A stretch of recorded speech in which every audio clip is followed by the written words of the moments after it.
Morning, good afternoon, good evening, wherever you're in the world. I'm Nicolas Véron. It's my pleasure to introduce this new session of What Now Europe, the series at the Peterson Institute for International Economics. And now we're going to talk about Europe, but what exactly is Europe? Because Europe's boundaries keep changing. If by Europe we mean the European Union, that process of bringing in new members, I'm not talking about Brexit now, is what the EU jargon refers to as enlargement. And there is a Director General for Enlargement at the European Commission, so we couldn't have a better speaker today to talk about enlargement. Gert Jan Koopman has studied economics, Latin and Greek at University of Amsterdam, especially Latin and Greek, I think makes him the ideal person for the job. He then started a career as lecturer in economics at Utrecht University in the Netherlands. In 1987, he went into public policy, joining CPB Netherlands, a kind of internal think tank of the Dutch government. And in 91, he joined the European Commission, where he has stayed ever since on increasingly hot button issues. It seems that you're Mr. Fix-It of the European Commission, Gert Jan. You started at DG ECFIN, the Directorate General, the department tasked with economic and financial matters, and you spent 10 years at the cabinet of Neil Kinnock, the British commissioner, as we used to have at the time. You ended his head of cabinet, that's for non-Europeans, that's head of staff, chief of staff, basically. Then you went back into staff positions at the Directorate General for Enterprise and Industries, and back to ECFIN. Then at the Directorate General for Competition Policy, you were the chief state aid control enforcer for much of the 2010s. That was very important in terms of the banking sector and bailout police. And then you've been a Director General of two DGs successively for the budget when the EU implemented the Next Generation EU program, so the first-time deployment of EU funding and spending at scale in that kind of environment. And now at the DG, which when you joined was called Neighbourhood and Enlargement Negotiations, but was renamed last year Enlargement and Eastern Neighbourhood, which really tells the story that enlargement is now front and center. So with that, Gert Jan, over to you. There are lots of discussions about Montenegro, Albania, now Iceland, of course, Ukraine. How should we make sense of all that? Great to be on the program, Nicolas. Good afternoon, good evening, good morning to anyone who's following this. Yes, you are right. I think enlargement is a key priority of the European Union, and it's a key priority for reasons that are a bit different from those that prevailed 20 years ago when the last big wave of enlargement took place. For those of you who follow the EU, you'll know that in 2004 we had a wave of 10 member states joining. The last member state that actually joined the EU only joined in 2013, that was Croatia. And then afterwards, enlargement basically ground to a halt. But the reason that it's now so dynamic, of course, is that we have a war that has entered its fifth year on our continent. And the Ukrainians have made it very, very clear that they see their future in Europe, not just geographically, physically, culturally, emotionally, but they want to be a member state of the EU. We've granted them candidate status, which means that we, in principle, accept that they will be a member state provided they meet the rules of the game. And that has really reignited the debate about enlargement from a geopolitical strategic standpoint. We've had candidate countries in the Western Balkans, the six, who have been negotiating some for a very long time indeed. But the war in the East has also revitalized that drive, and there are two countries who are actually racing forward pretty dramatically in the Western Balkans, Montenegro and Albania. When we talk about the East, there's also Moldova, a very interesting example of a country that used to be a former Soviet republic, as you know, also a candidate for membership, making equally dramatic progress on its EU path. And then very recently, just earlier this week, a referendum took place in Iceland, which for a while was a candidate country and then decided it didn't want to be a candidate country anymore, and now is going to be organizing a referendum on whether they should throw in their hat again. So I think all of this shows that in a world where big power politics plays out, countries in our neighborhood want to join. We have an interest in taking them on board, not just for economic reasons, but also for security reasons. So yeah, it's a dynamic portfolio. Thank you. So tell us a bit, you mentioned Albania and Montenegro. I don't know if it's in that order. There's the closest, maybe now with Iceland, depending on referendum result, to joining, at least ostensibly. When is that going to happen? What is the earliest possible date, and what are the hurdles? No, thank you very much. Well, the country that is most advanced technically is Montenegro, which is in the process of finalizing the negotiations chapter by chapter. We organize these negotiations by relevant part of our rule book, and the essential breakdown is in chapters. There are 33 chapters, and Montenegro is now closing the last chapters. They've set themselves the target of negotiating the last chapter still this year, after which an accession treaty would then be signed, and that accession treaty would then have to be ratified by all of our member states, depending on their constitutional requirements, which means that at the earliest, if everything goes well, Montenegro could join in 2028. I would say that Albania and Moldova are hot on the heels. That would probably be a year later if they stick to their own timelines. They started a bit later. And for Ukraine, there is a similar perspective. I have to underline, let me be very clear, that these are technical projections. Obviously, these are deeply political choices eventually.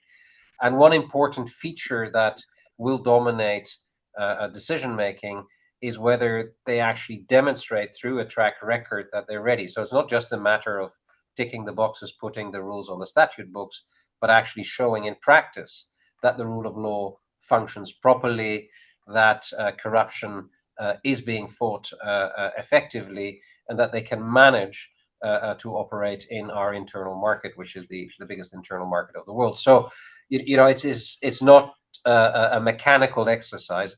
Ultimately, also very important to keep in mind, as I said, every member state has to ratify. The member state you know best, Nicolas, France, needs a very large majority, 60% in both houses of parliament, or a referendum. So that's a very sensitive issue. And interestingly, despite the fact that enlargement has been an enormous success economically, socially, just probably objectively speaking from any possible perspective, the perception in some of our member states is not quite the same. So it's not a foregone conclusion that a completed accession treaty will automatically be ratified by every member state. There's a huge need for discussion, outreach, and engagement. So that makes it all very dynamic. It means that you can't really forecast exactly when accession will happen. But what the candidate countries can do is get ready. It's in their own interest. It's a vast upgrade of their operating systems. And that is what the countries I mentioned are doing right now. You mentioned those 33 chapters. This is a massive amount of legislation and regulation, right? Basically, it's about aligning their legislative and regulatory framework with every single EU regulation and directive and technical standards there is, and making sure they comply with everything under EU law, right? Yeah, well, it's that, and this is a massive undertaking, which actually, because the EU is so deeply integrated, is now much more challenging than it was 20 years ago when the EU was a lot less integrated. We reckon, if you express it in number of pages, laws expressed in number of pages, that the task has doubled in terms of size. So just to give you a sense, but it's not just the laws and the regulations. We also look at something we call fundamentals, which is about justice. It's about the democracy, the fight against corruption, the rule of law. And here, this is not about hard legislation where the EU prescribes in detail how these things should be organized. Our member states also have different setups in this regard. But we look at delivery results and quality. So the fundamentals are really essential because we want to make sure that when new members join, they strengthen the union, they don't weaken the union. And the areas that I've just mentioned are really essential in this regard. That's something on which, over time, we've put increasing emphasis. It's also a feature of deep societal, cultural, if you will, change in countries that join the EU. In some cases, take the example of Albania, it meant vetting every single judge and prosecutor, and in the process removing more than half of them because they didn't meet the requisite standards. So this process eventually leads to what we believe a massive improvement in the quality of governance in the broadest sense of the word, which is beneficial for the countries. Even if they weren't joining the EU, they would benefit a lot from it. But it's a precondition for joining the EU as well.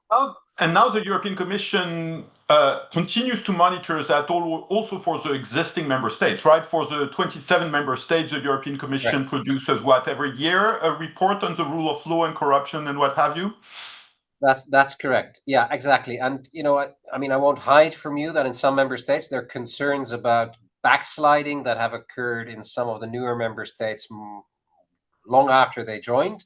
And obviously what everyone wants is that we avoid that from happening again when we take a new member states. Hence, as I said, the added emphasis on rule of law issues, fundamentals issues in the accession negotiations.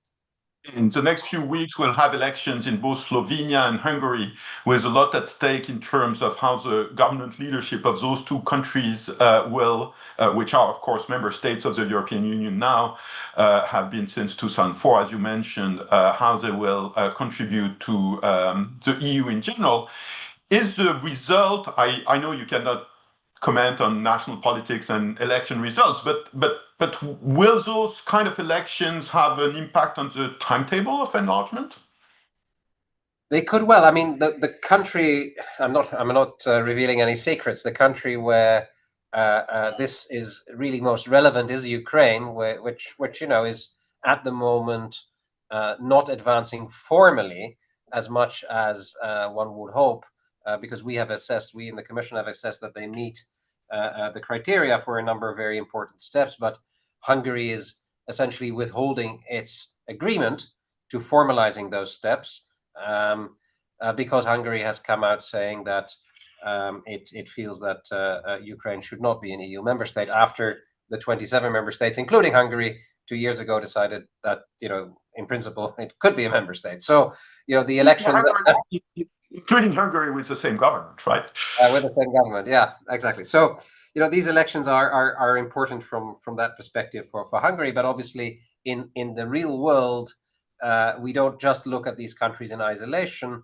The whole process, of course, is being looked at in the round by our member states. And, for example, the fact that Hungary is holding up progress with Ukraine has led some other member states to say, well, in that case, we can't formalize matters for Moldova because Moldova and Ukraine started at the same point in time after the Russian invasion of Ukraine. And therefore, there's a group of member states, the Baltics, who feel it would be very unfair on Ukraine if, just because of Hungary's opposition, they got blocked and Moldova was moving forward formally. Now, we found a workaround in terms of moving forward with preparations. We call that front loading. So the technical work, actually, the substantive work happens anyway, but we can't formalize it. And that's a good illustration of how national politics, domestic politics in EU member states affects the accession process. I'd like to come back to the ratification process. So, as you mentioned, ratification procedures are different in every member state. You mentioned that France needs a parliamentary supermajority or a referendum. Are there any countries where there is necessarily a referendum, or it's at most optional in every current member state for ratification? Yeah, it's at most optional. I think the French have the most stringent, constraints in this regard. But in the past there have been governments that decided, given the importance of these decisions, to organize referenda. So you cannot be 100% sure that it would only be France. More generally, it is really extremely interesting to see that this debate about EU membership of new countries is really something that is seen as a challenge in some of our member states. However, our own polling suggests that in reality, 56% of the European population would welcome new members joining, provided, of course, they meet the conditions, the criteria. But there is a lot of variation, as you probably also know, across member states. And France is a member state where our polling suggests there are very large numbers of undecided and skeptical voters. So, engagement, outreach, debate is very important. Taking out safeguards, or introducing safeguards, taking out insurance against some of the issues that people are worried about will also be very important. So the internal EU27 dimension of this whole process is also of crucial importance to its eventual success. Question from one of the audience on the mechanisms on backsliding. Obviously, there's a big barrier to entry, so you need to come clean to become a member. But how can the Commission or the European Union more generally have mechanisms with teeth that could prevent backsliding once a country has been allowed in? Yeah, that's a very good question. In fact, we have so-called safeguards in the accession treaties that allow action to be taken if there are issues subsequently. Now, what we are contemplating is to strengthen those safeguards pretty significantly so that we have more grip on a potential situation where things go wrong. And this could be spanning quite a wide range of issues, from money to decision-making powers to access to markets, depending on the severity of the breaches that we might see. So this would be negotiated as part of accession itself, these safeguard measures. These measures would apply only to the new members, not to the old members, right? So that means that there would be more checks on backsliding in, say, Albania than in Hungary, or just to take those two examples. Yeah, well, we have a baseline for all EU27 member states. So one of the things that we did a few years ago when I was still in my previous capacity in DG Budget is to introduce this conditionality mechanism that makes it possible for the member states, the council, to withhold or suspend financing in case there are severe breaches of the rule of law in a member state. And actually that's been activated in respect of Hungary. That's the baseline. But obviously, with a new member state who, necessarily doesn't have quite the same track record as older member states, you may want to have stronger safeguards. So on top of the EU27 safeguards, there would be a series of safeguards specifically laid down in the accession treaties, which are always between the 27 member states and the new member state, the candidate country presently, that would govern that particular relationship, yeah. So let me go a little bit, because that's implicit in our topic, right into the kind of country by country considerations. Yeah. Montenegro and Albania are relatively small countries. They're mostly at peace with their neighbors. There's an occasional little friction here and there, but nothing particularly dramatic. Now, if you think of Moldova, it is more dramatic. There's a whole region of Moldova, Transnistria, which is essentially administered by Russia through a local proxy. There's another region, Gagauzia, which is a bit of a variation of that. So none of those regions are the majority of the country, but they're not negligible. How is that interfering with the accession process? Well, these issues of, if you will, internal coherence are dealt with in parallel, but separate from the enlargement process. And if we want to go to the case of Cyprus, you've seen that in theory it's possible to take in a member state that has a territory which is disputed by a third country. So there are ways of handling this, but obviously it would be desirable if these situations could be addressed in parallel more fundamentally. So that is something which the countries themselves are looking at, and we would be assisting them. But it's not a showstopper for accession, because it's essentially a separate issue that can also be regulated in the accession treaty if it remains unresolved. Yeah, I'm not sure I know this. Is Northern Cyprus at this point legally part of the EU? How has that been determined? Yeah, well, so Cyprus, we consider the island of Cyprus is Cyprus, right? And um, part of the territory is contested. Uh, if we go back even much further in history, West Germany and East Germany are good examples. When reunification happened, To East fix Germany that one, joined. yeah. Say again. That one was fixed. That one was fixed, exactly. So I don't want to go into the institutional complexities, and they are very, very complex indeed. But I think the fundamental point is that these issues can be addressed. That obviously, the more we address them before the country joins, the easier accession is. It's not particularly easy on the line in Cyprus, but fundamentally, the process can be made to work regardless. Fundamental point, and I think it wasn't clear to me before this session, but now it is that there is a plausible scenario in which the Republic of Moldova becomes an EU member state without any change in the status quo in Transnistria and Gagauzia, correct? Yeah, I think Gagosian is a little bit of a different issue. They don't have a separate government. It's still under the control of the central government, the right bank, as it is called. Transnistria is a little bit of a different issue, but yeah, I mean, it is possible that the country would join without the Transnistrian issue having been resolved. Not fantastic, but possible.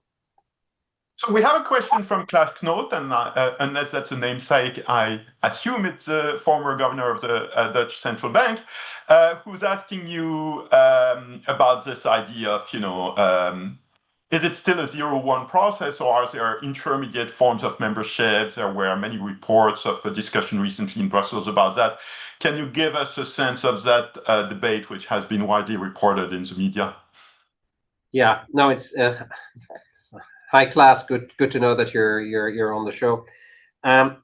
So I think there are two separate issues. One is that we have decided increasingly to allow candidate countries that are ready to participate in individual building blocks of the EU to do so, provided they meet the relevant criteria. Good example is the single euro payment area, something Klaas Knot knows well, where a large part of the EU acquis needs to be on the statute books. I use jargon. Acquis means rule book. So the relevant rules for payments between euro area countries and non-euro area countries would need to be complied with. But provided they do that, they could actually participate, and that leads to a huge reduction in the costs of transfers. Another example is roaming, where we have a roam as at home, as it is called, system in the EU, where basically roaming charges are identical across borders within the EU. Now, provided for telephone phone roaming, right? Data roaming. Absolutely, and that's very important for ordinary citizens, businesses, and here, Ukraine and Moldova, for example, they have aligned with this legislation, and we have integrated them in the Roam as at home area already before membership. So one strand of work, we call this gradual integration, is to integrate them in areas where they're ready. Now, the debate that is also taking place is whether the transitional periods, which countries typically get when they join, how far you could go with that. We all know that when a country joins, there's an obligation to join economic and monetary union, but they're not going to be ready from the moment they join. So there's a transition period. Another example is Schengen.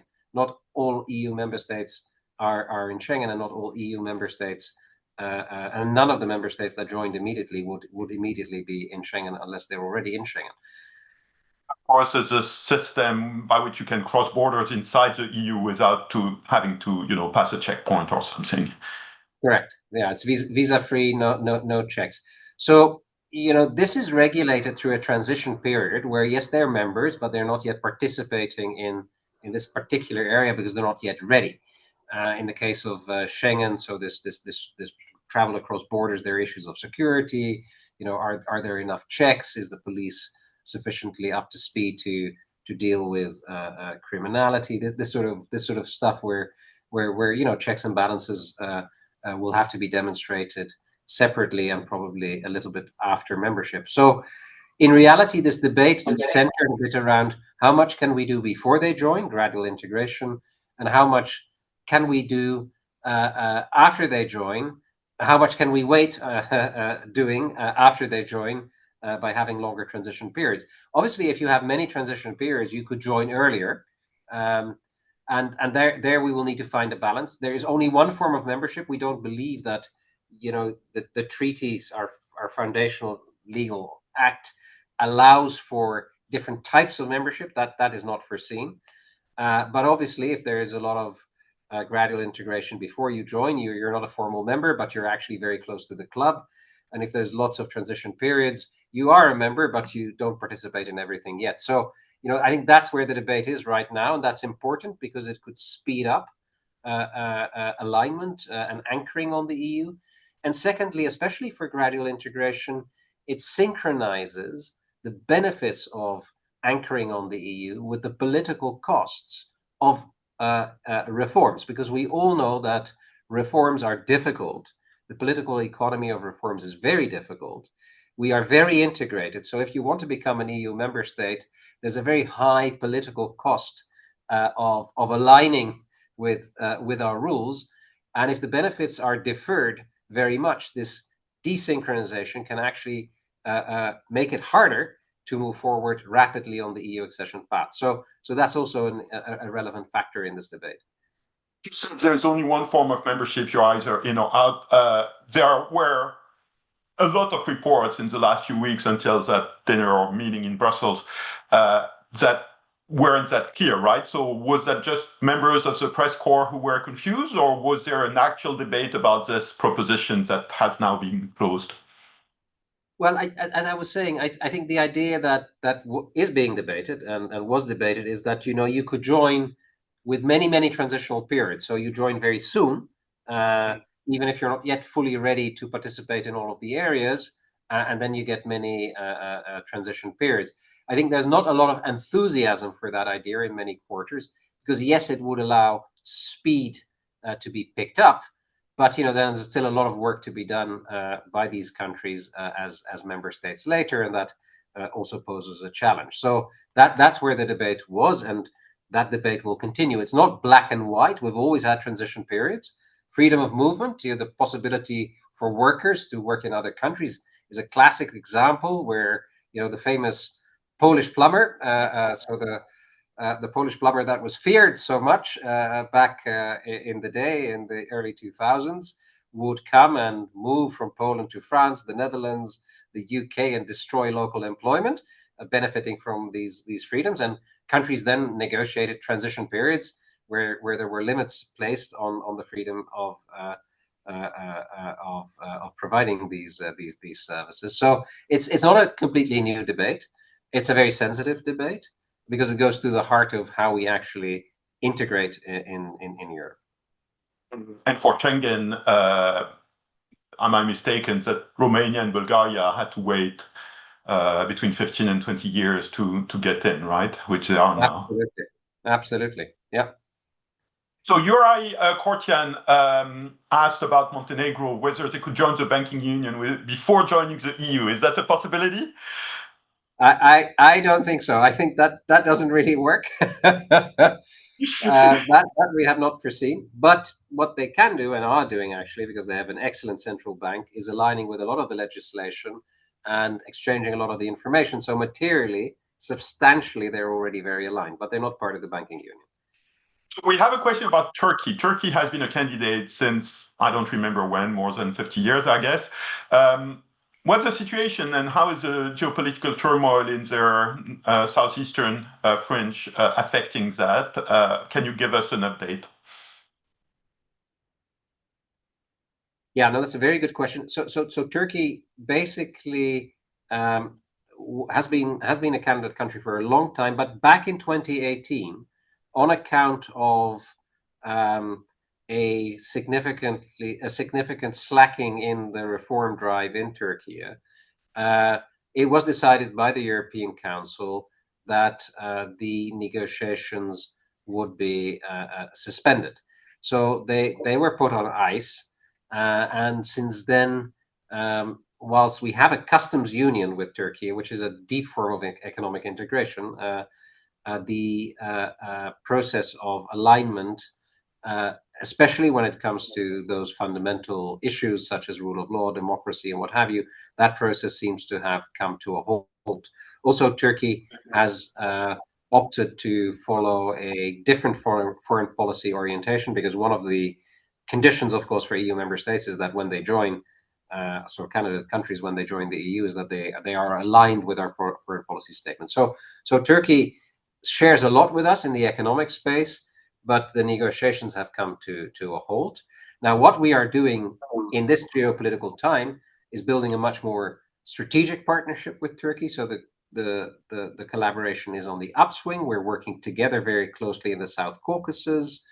We are looking at North Africa together. Turkey, of course, sits at the crossroads also to the Middle East, and therefore, as a partner, it's absolutely indispensable. And working together very closely with a partner that is actually, to a large extent, part of our economic area is something that's in our interest, even if we're not actively pursuing accession negotiations today. So you just mentioned this Caucasus, and here's something I never understood. When I look at my geographical definitions, the boundary between Asia and Europe is the Caucasus watershed itself. So those countries are in Asia. What makes them different? I know that the Georgian candidacy has been put into the freezer because of the local politics, but is there a fundamental difference from an EU perspective and considering possible enlargement between the South Caucasus and, say, the Middle East, Lebanon, other countries that are in the periphery? Can you give us a bit of a sense of definitions? Yeah, so you're asking whether these countries could become candidate countries and eventually members of the EU. Is that what you're I'm asking about Lebanon, and I'm asking about the South Caucasus countries. Basically, I would like to understand the geography, the definitional issues. Yeah. So the treaty uses pretty general language, which isn't completely clear cut, but it talks about European countries, and we interpret this as countries that are part of the European landmass, the Eurasian landmass. So Georgia is a candidate country. Armenia could potentially be a candidate country. I think Lebanon is quite far away.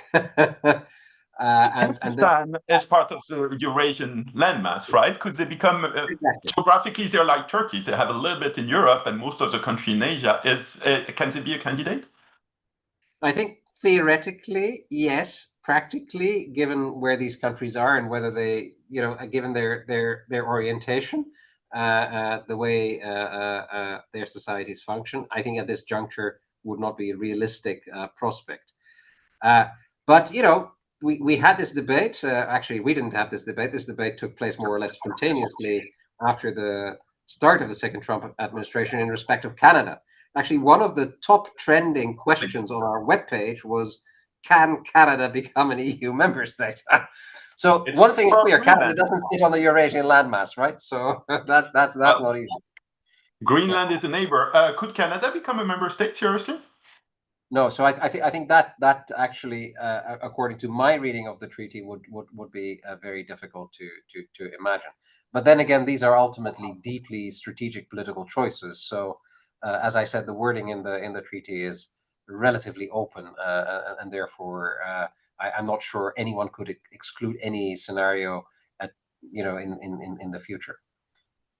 So let's move to, I guess, the elephant in the room, Ukraine. You mentioned the possibility for Moldova to join the EU without a resolution of the Transnistria issue. Is there a possibility of Ukraine joining the issue without a resolution of their issue with Russia? Well, the question, I think, is what that means and how we would see from a security standpoint that landscape, political landscape. So I think it's very hard to imagine any scenario where a country that is engaged in active warfare with a third country would actually join. So that is not very plausible scenario.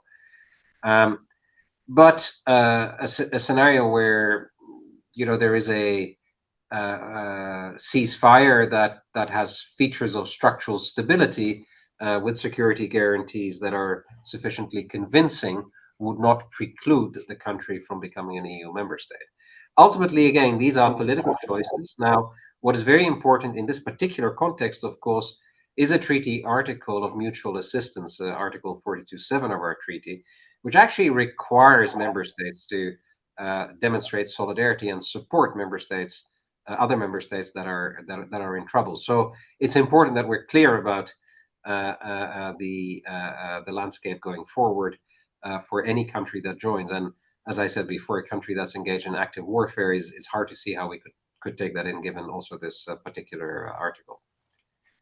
Seems you paying a lot of attention to the US for obvious reasons. In the recent past, there's a Turnberry Agreement which was viewed as imbalanced, but the generally shared view among analysts was that the EU had accepted the so-called trade deal for security reasons, including indeed the consideration of the US role in the war between Ukraine and Russia. President Trump has not been particularly enthusiastic about EU enlargement in his pronouncement. I think he opined recently on Iceland, viewing Icelandic joining membership of the EU as a bad idea. How is that going to shape up? I mean, will the EU have to deploy campaigns on this matter? Can you give us a sense? The title of the session is the geopolitics of enlargement. Can you give us a sense of how external interference is dealt with and how the EU is thinking about it? Yeah. I think when you were referring to President Trump's comments on Iceland, I think he was actually talking about Greenland, but misspoke probably. But generally speaking, I think you have a point that obviously this is a geopolitical reality that we need to look at. Also because third countries are active in our candidate countries, and the Western Balkans for a long time has been a theater where not just the US, but also Turkey and most importantly, Russia have been very active. So we cannot ignore that dimension. The US typically has been very pro-EU integration, largely from a commercial standpoint, because this would simply make it easier to trade with the countries. It would enhance the internal market, would provide protections, economic protections. That has evolved a bit with this administration, I think, which, as you can read in their national security strategy, takes a more reserved view of the EU for, if you will, cultural reasons, I would say. But we haven't yet seen the US actively opposing EU enlargement of candidate countries. Officially, their position is more neutral, so they're no longer supporting actively like they did in the past. But officially, what they say is they're neutral. These are choices of sovereign countries to make with regards to the EU. So for now, this is not my biggest worry at all.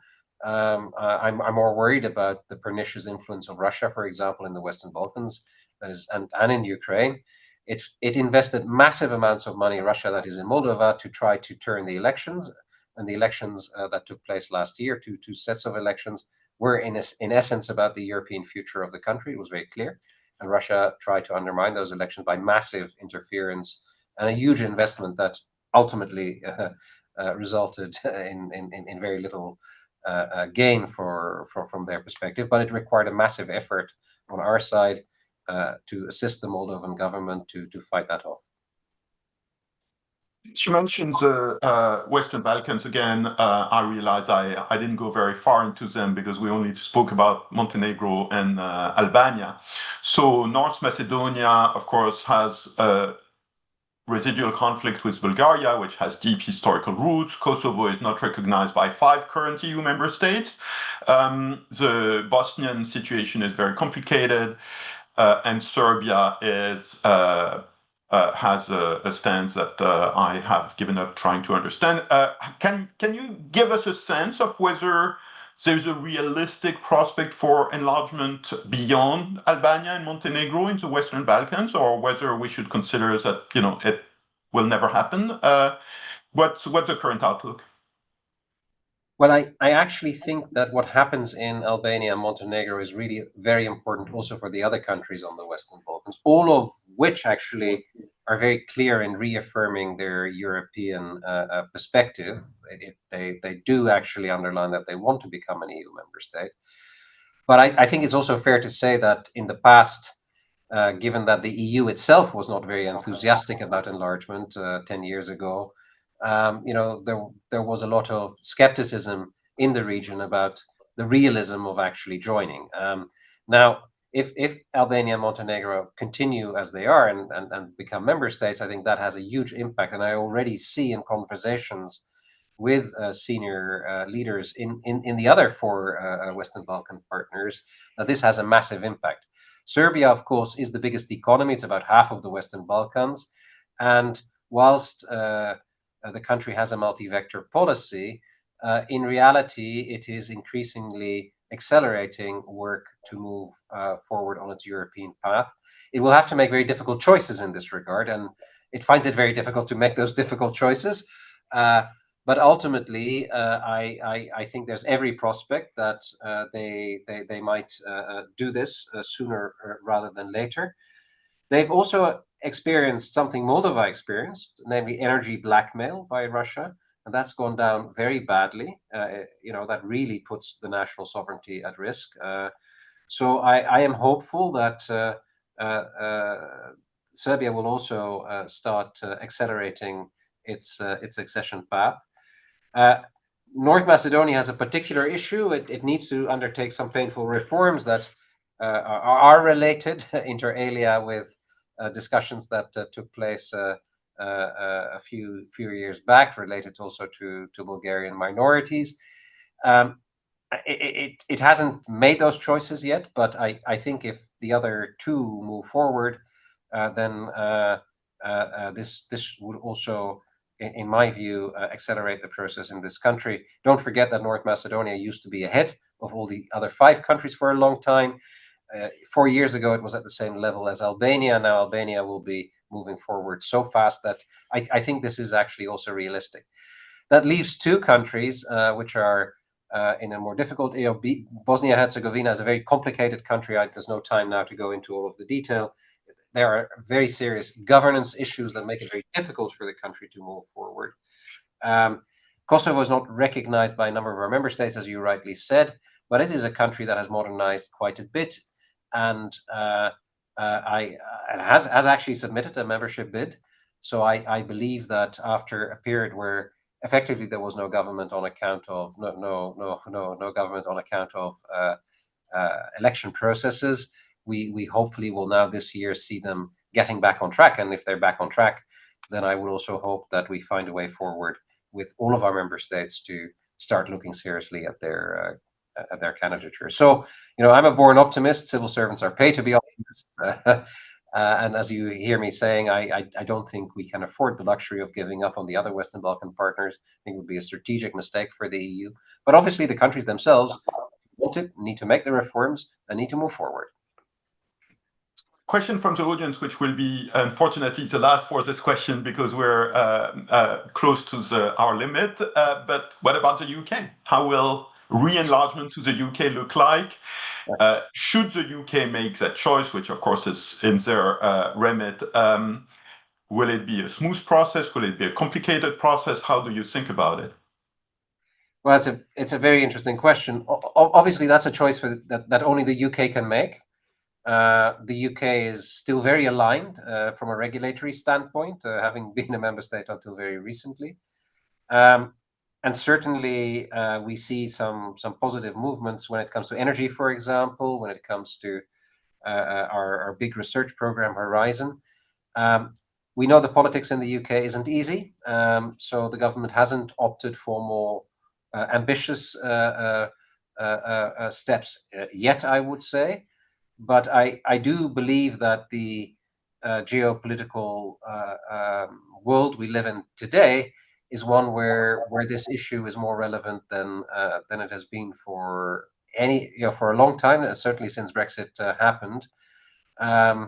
We are still, in many respects, very aligned, not just economically, but also culturally, in terms of fighting for democracy.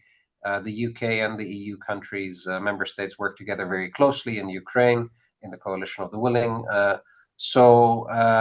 Having spent 10 years of my career working for a British commissioner, knowing what the UK can bring to the EU, I'm hopeful that things will evolve in the right direction in the not too distant future.